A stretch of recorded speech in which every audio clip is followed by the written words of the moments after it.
into all these fancy talk. Raise your hands, bend your elbows, see if you can clap. Right? That's good. That was good right on. But I think we can, okay? We're going to clap harder. We're going to imagine you've just watched a concert of your favorite artist, your kid performing, I don't know, a wedding ceremony that made you cry, whatever. Let's think of something really, really amazing. And when I say 1, 2, 3, we're going to clap really harder. We're also going to use our vocal cords and say, woohoo! Let's do that. Can we do that? Let's start.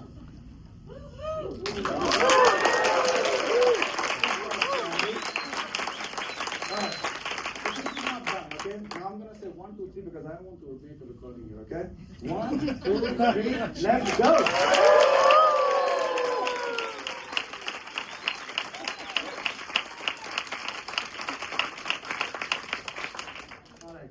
Presentation is done. That is the illusion of AI. I have a video recording. I can put it on LinkedIn. I can put it on social media and say, excellent job. People were hearing now because I did an amazing job. So let's see if it works. Okay, what we're going to do today, I want to see you all. Andrea, am I too far from you? I'm going to get my steps in play. Alright, so we've got portfolio, processes, people, risks, everything that you've been talking about in this conference, maybe, I don't know, 30 other conferences that you attended this year. On an average, those many conferences have happened. You may have been doing this for, I don't know how many years. On average, collective, around 200 people, average 10 years of experience. That's a lot of hours. Why is all of these simplistic sounding things a challenge? The first time ever when humans started writing, so when they learned how to write, in Mesopotamia, anybody familiar with Mesopotamia and the civilization and the history of Sumerians? All right. 5,000 years ago, in a region above Afghanistan, between Iran and Iraq, there were 2 rivers. And there was land in between those 2 rivers, which was very fertile. So there was trade happening, there were religions forming. Because when you have people, you have to have a way to structure and organize people into something, right? So religions started doing that. They were building huge temples, there was a lot of trade happening. There were ships going out, venturing, buying grains, getting fabrics, I don't know, sheep, goats, whatever. There were businessmen who had portfolios, and there's cuneiform tablets. These are clay tablets, not your iPad tablets, but they had these pens, styluses, and they documented what did they order on each of these ships. So if they had grains coming on one ship, sheep on another, they had a portfolio that they managed because they wanted to hedge that when one ship goes or gets caught in the storm, pirates, I don't know, somebody decides to steal the ship. How do you manage your portfolio so you have something that you can receive in return when the ships come back? I should have had a glass of water. Too late. Then,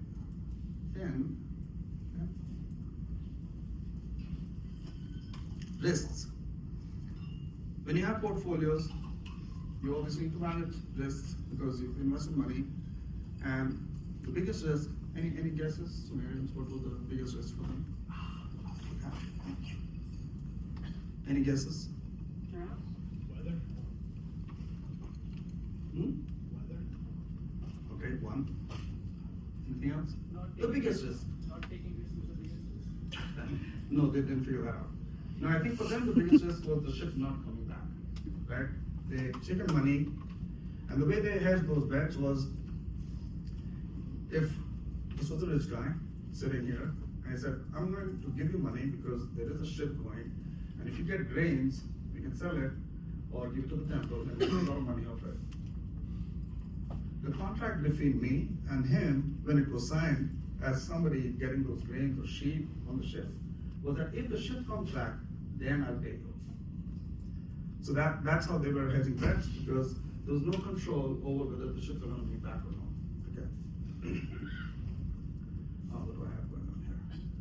similarly organized process, you have large temples, a lot of people coming together, food, grains, supplies, trade happening. You need to organize your work, organize your people, temples are being built, there's thousands of people working. How do you structure what time people start working, what time do they have lunch, what grains to feed, what time does milling start, what time do you bake the bread, so all of that was going on. This is all 5,000 years ago, okay? Same with resource planning. The next slide that I have is about data and how humans started to use data to do predictions. Any idea who did that and when? Take a guess. All right. Go on, humor me. Who? Babylonians. So, did you say Acadians? Archimedes. You're right now. No. So, 2000 later, so you had these clay tablets being stored in the temples. There were scribes that were reading them. But it took about 2,000 years for the Acadians, and these are the smart people now in the US known as Jews. They started reading these tablets, and based on the documented evidence of whatever they had in terms of data, they were making predictions on rainfall, on crops, on celestial movements, and all of that. Okay. So why the heck is Rishi here talking about this historical context, right? This is a picture of the 95% of you with your head held. The reason is, well, and this also happens to be, oh, I have to make the connection to AI. So this also happens to be the number MIT conduct. Oh, oh my God, technology. So did anybody watch the Grok 4 launch video that the geniuses of AI did, Elon Musk? Did you watch, anybody watch that video of the launch? So here was Elon with 4 of his top geniuses, and they're presenting Grok 4 models. Validation, this is amazing, and level 4, and it's better than OpenAI, blah, blah, blah. Next slide. This. Next slide. Somebody was clicking the slides for them. If I was Elon Musk, I would have had somebody clicking the slides without me having to say that. Right? Like you can create an illusion, but he didn't do that, so that's the fallacy. So MIT conducted a study where they found out that apparently 95% of the AI projects, they failed to deliver value. And obviously this study was very detailed, a lot of detailed information, challenges. But what that tells me is, and a lot of pharma companies investing in AI. We've been talking AI left, right, and center for I don't know how many years. How many of you on a daily basis are actually using AI to do anything meaningful in your organization? I'm not talking about ChatGPT or creating presentations, something meaningful in your organization. And if you're on the clinical side, you might be, all right, so there's disclaimers. But anyone using AI?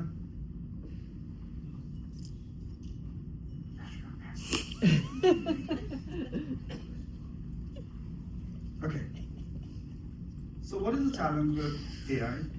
Portfolio management, decision making, risks, anything else that we care about. The problem is, as human beings, we are a pain in the ass. When you identify a risk, and I know a lot of people have talked about this, a risk for me versus that same risk for you is a completely different animal. How do you measure, as an organization, a risk that is going to mean the same thing for everyone?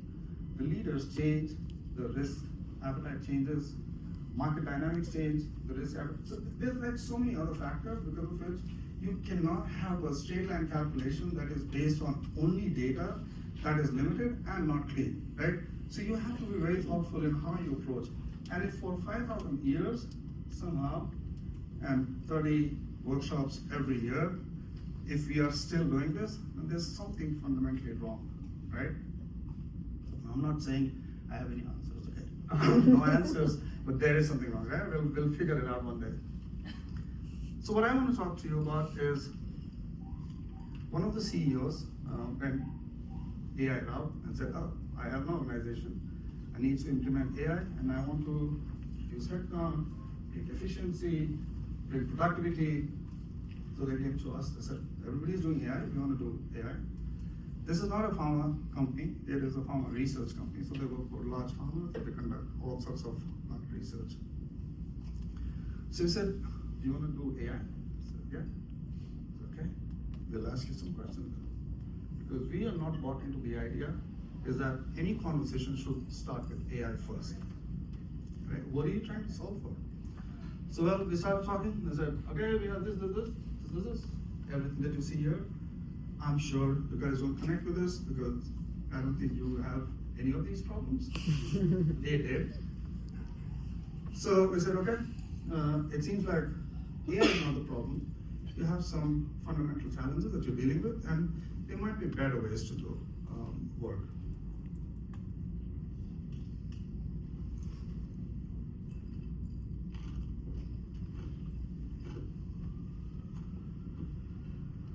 So, he said, okay, fair enough, help us implement AI or automation or whatever you want to call it, but I want to do something that's going to make our organization effective. So we conducted a detailed survey and dig deeper into their process. The way they are structured as an organization from a process standpoint is they have essentially two major things going on. And by the way, these red and orange colors, not because I like sunsets or sunrises, I do like them, but this is essentially to show that all of the processes in what they do within an organization are very, very manual. They are redundant with back and forth, people creating things in Word document, writing questions, those questions going into some sort of a PowerPoint, data gets collected. It is all manual, and people are just going back and forth, back and forth. They don't have a clean data to look at. They don't have a structured way to look at what was created in the past for that knowledge to be leveraged to do something in the future. So it was full of redundancies and manual interactions, which was complete pain in the ass. And the problem was, as a portfolio, the CEO, all right, so another thing. When we were in these workshops trying to identify their pain points, after a certain point in the conversation, the CEO says, we had the empty team and I don't know, 15, 20 people in the room. He says, Ken, you, step out. There were 4 people left in the room, well, 3 Atlas, 1 CEO. So he says, listen, I think this makes sense. And if you bring automation, forget AI for a second, but if you bring automation, I think I'm looking at headcount reductions. And what else? Like how to, and productivity gains. I said, listen, that's all good. But what you did just now, by having those people walk out of the room, is you've set the tone that there's something that is going on which is going to lead you to make a change in the organization. These might be your best people. They may feel threatened only because of this one action. And if as a CEO, you don't set the tone right in your organization, is your intent to save cost or do you want to grow revenue? So I obviously want to grow revenue, I want to make more margin. So I said, then you cannot have an environment where you have consultants sitting in the room and you send your LT team out. So what that did was we made up a story. The LT came back and the story was that he had to tell Atlas to present things differently. So we made up a story, we made everybody look good.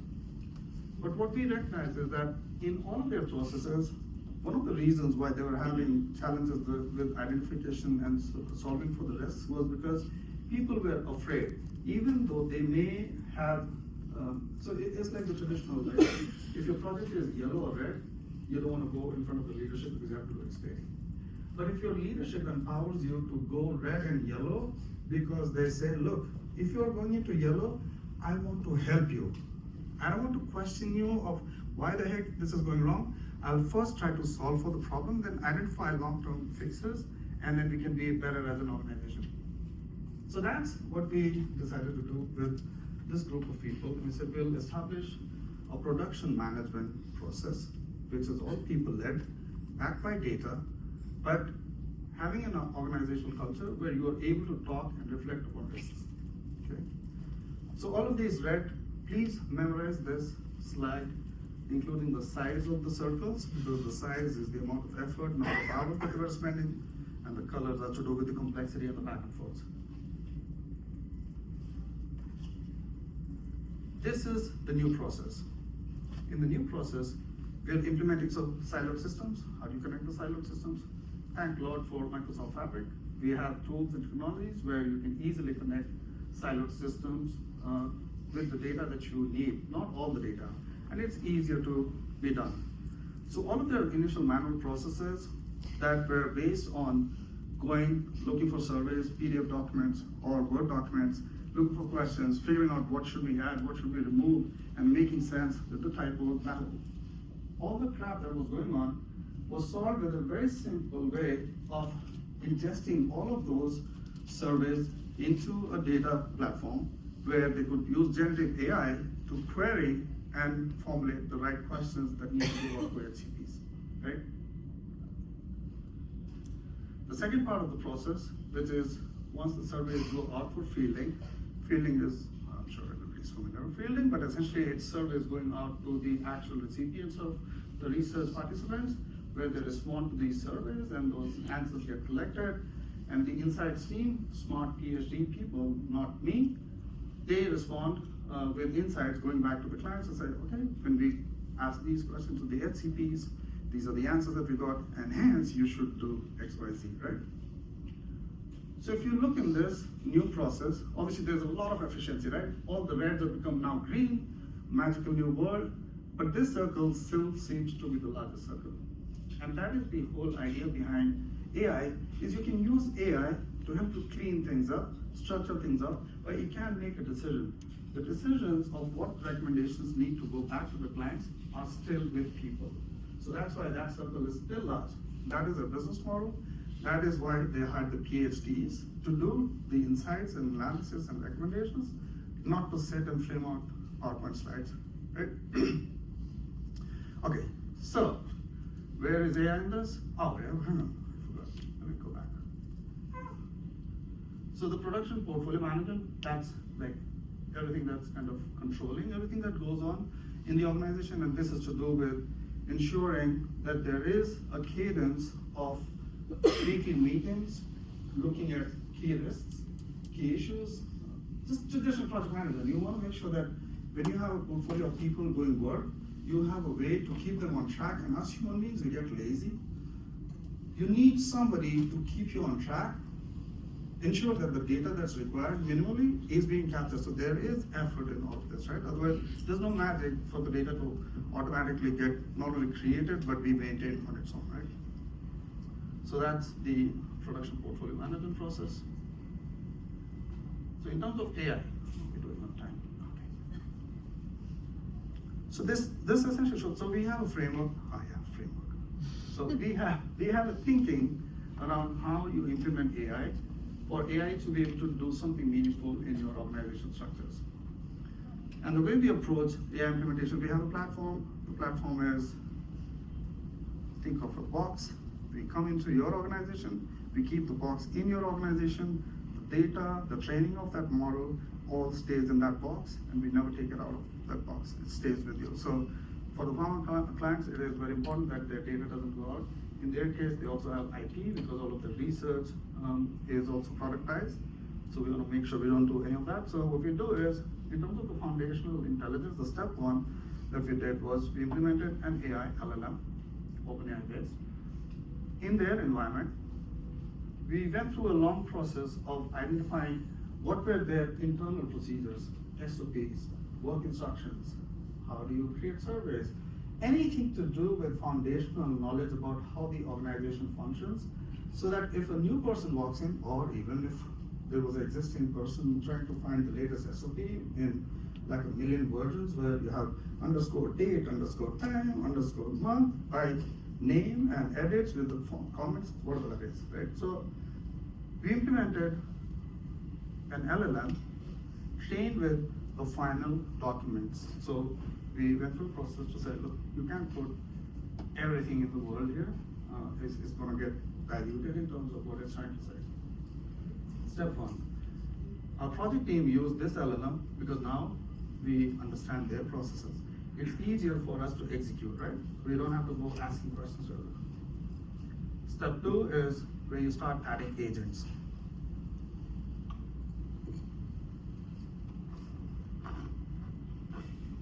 If I die today, it was still a good presentation. So the second step is now adding agents. You have organizational process, well understood, people know what they're doing, they know what data needs to be captured. How to add the next level of intelligence for the AI to be able to do something meaningful. Here, the best use case for them is they have these surveys that they create. AI is phenomenal with language. So it reads, so this agent, it reads all the historical surveys, gets the latest context of what the survey scenario is, creates a recommendation of a survey automatically, and the insights lead, they review it, they say, yep, survey looks good, you can send it. So that's the second agent. All it does is it only reads surveys, historical, and creates new surveys. Does not know anything about SOPs, does not know anything about the processes. We do not want to dilute. And the key in any LLM or AI product to work successful is the context. The more data you give it, it's going to get worse. So the whole idea about just giving more data and then trying to get something magical, I think is a fallacy. You have to be very deliberate in what data and what you're training the models on for you to get effective outputs. Okay. Then we have next agent. This is the next iteration of their processes, where when they create surveys and when they go into a system, there's a hyperlink that needs to be checked, there's some testing, so we have protocols, we build those protocols, so when they create the surveys, they're already tested. It also connects to Power BI. When you start receiving responses from the research participants, you're able to synthesize those responses, and Power BI sits on top of this to create beautiful visuals with some recommended insights that get exported as a PowerPoint. So all of their journey of gathered data, review, analysis, it's all taken away because it's already being done with this AI. It goes into the final PowerPoint presentation, and that's where the insights lead then actually work and say, okay, I need this adjusting, that adjusting, and that's how they maintain the data. The last piece, we're not there yet, but the vision is that you'll have a connected environment where now that you have all the data coming in, all the agents orchestrating together to do the QC, to do the validation, creating these beautiful outputs for the clients, confirmed, validated by the insights lead, can then be productized for HCPs to engage directly, for pharma companies to engage directly. So this is where we'll be building products, because now you have a connected environment and you can build more products and be commercially more viable. So that's essentially what we're doing. Any questions? Do we need another set of exercise? All right, so recap. And I actually have a slide at the end, which I'm not gonna go through, but that's like, I don't wanna say framework. It's like a guide of how do you kind of ensure that you're asking the right questions in the end. If you don't ask the right questions, you will not be able to determine what the risk is, what the challenge is, what resources are needed, what are you trying to solve for. If you don't ask the right questions, so we have like a guide that we follow to say, hang on a minute, before you say, I want to do this, why, right, and what's the benefit? So the first one is, you always start with foundations. You have to define the problems first, what you want to solve for, and then get into the solution. Let's not jump in with the technology just because it's cool. Everybody in the room was talking about it, and I'm not doing it. So that's a fallacy. Like, you don't. You first need to really understand what the problem is, because some of these problems have never been solved. The second is you have to build operational maturity, right? If today your organization is dysfunctional, if the data doesn't talk to each other, people don't follow governance, leadership is not bought into the processes, you don't understand your products well, you don't understand your markets well, then there is a likelihood that AI cannot do anything here meaningful, right? You have to have the business foundation set first. AI can help you maybe pinpoint something as a generalist but it's not gonna give you anything meaningful. We heard somebody did a presentation using AI and then they had to redo it because I think it was bad prompting. The fundamental of what we do, if you remember the graphic with those green circles, our intent was not to replace human beings. The decisions about what insights or the business, what it needs to do for their clients, those decisions will always need to stay with humans. And that should be in the intent. One, because I don't want to lose my job, and I don't want AI killing us all. So the intent should always be to augment AI as a co-author, co-intelligence, co-collaborator, co-friend, whatever it is, but it has to empower us to be better and not kind of say, you know what, AI is gonna do it all. It's not been doing it all. I've been hearing this for a long time. Okay, and that's it.